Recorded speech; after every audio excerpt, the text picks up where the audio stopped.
What's up, everybody? In this video, I'm going to talk about the unsung villains of the 2008 financial crisis. Most people are aware of the parties that are typically blamed for the crisis: the regulators, the bankers, and of course the evil people who wanted to buy a home and participate in the so-called American dream. But there's another group of people that have been largely ignored and forgotten in the public imagination. This group is arguably just as guilty given their knowledge and expertise, and should have sounded the alarm long before the banks began to fail.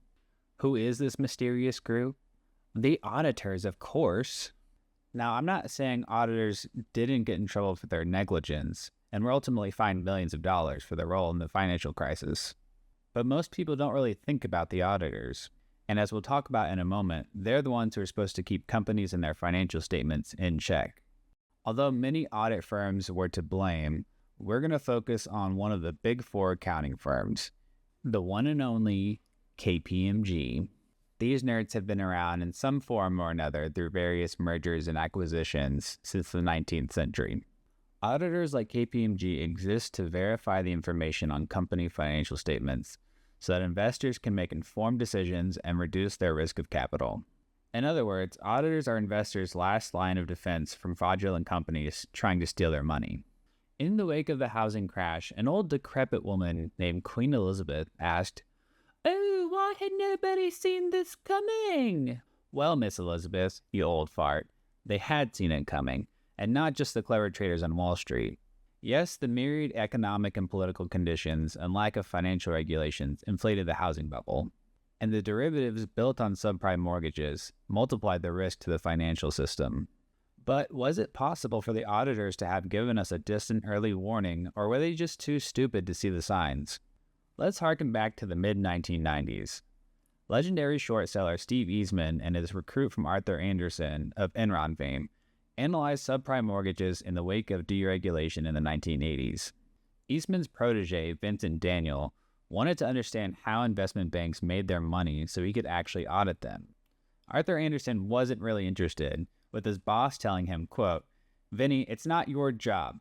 I hired you to do XYZ, so do XYZ and shut your mouth." Wow, pretty alpha for an accountant. While at Eastman's New York brokerage firm, Oppenheimer & Co., Daniel analyzed every pool of subprime mortgage loans they could get data on. Daniel found, quote, "stunningly high delinquency rates." But the mortgage companies didn't give a shit. They basically ignored them. Even worse, they were using mark-to-market accounting, assuming there would be no defaults, allowing them to book BS profits immediately. This allowed the mortgage companies to raise more capital to make more loans and record even more fake profits. You can see where this is going. Not long after Daniel's discovery, many first-generation subprime lenders began to fail. So if a hedge fund can figure this out, then certainly an audit firm that has unfettered access to their clients' books and management could figure it out too, right?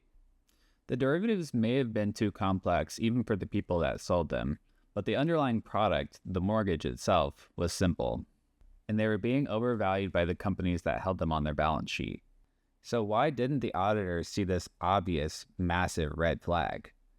Well, they actually did, but they didn't really want to do anything about it.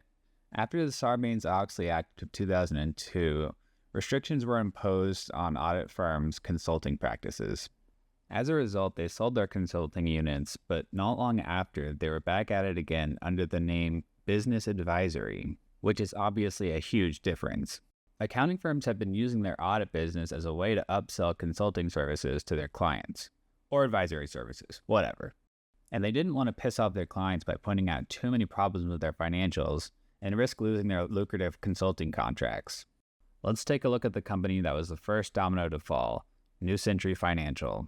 The company massively and recklessly increased lending from $14 billion in 2002 up to $60 billion in 2006.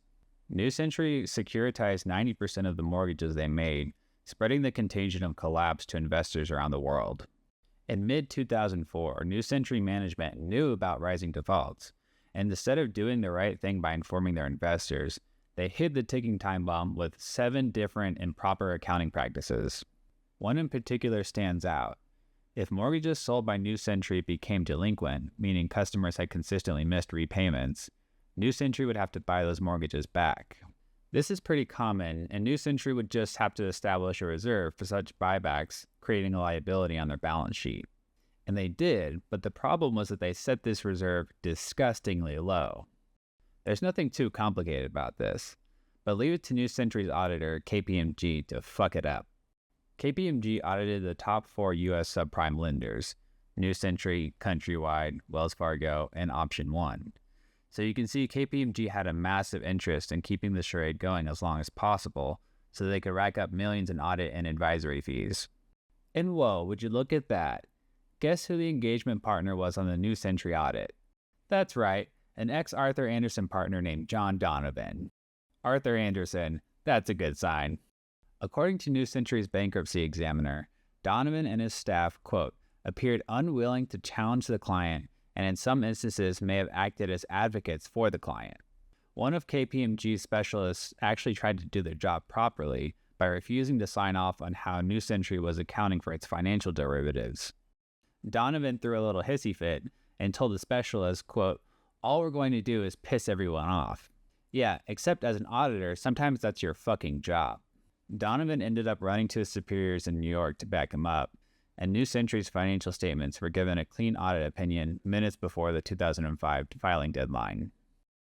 The New Century mortgages began to fall apart, which would have required the company to increase their reserves for buybacks. KPMG's own 2005 work papers showed that New Century would need to repurchase $140 million worth of loans it originated, but had a reserve for only half that amount. In 2006, it was even worse. Their reserves were understated by $100 million because New Century just said, fuck it, let's completely ignore what we expect to pay for our delinquent mortgages. According to interviews by the bankruptcy examiner, KPMG actually recommended the improper accounting, but of course KPMG denies this. The audit firm also gave New Century permission to overvalue the mortgages on its own balance sheet by $86 million. From 2004 to 2006, KPMG fraudulently issued clean opinions on New Century's financial statements. And on March 12, 2007, New Century's stock plummeted 90% and its trading was halted on the New York Stock Exchange. There are, of course, many other examples of audit firms turning a blind eye to how financial institutions accounted for their mortgage products. And KPMG was one of the worst offenders.